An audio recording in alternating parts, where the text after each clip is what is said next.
আর জামাত শিবির এনসিপিকে বলি, চান্দাবাজদের বিরুদ্ধে কথা বলেন, অসুবিধা নাই, কিন্তু বিএনপিকে দল হিসেবে, তারেক রহমানকে রাজনৈতিক নেতা হিসেবে আক্রমণ করেন না।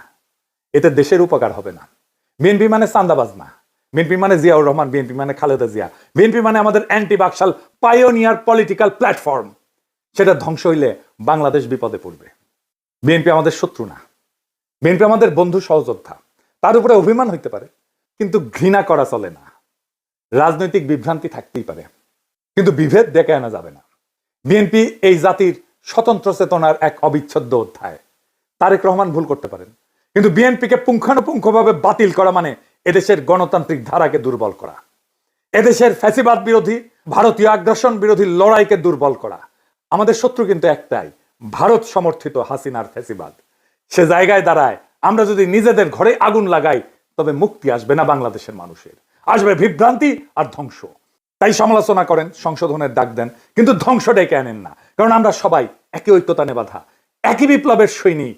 এই সত্যটা ভুলেন না। এই সত্য ভুললে বিপ্লবকে রক্ষা করতে পারবেন না। বিপ্লবকে রক্ষা করাই আমাদের প্রথম কর্তব্য।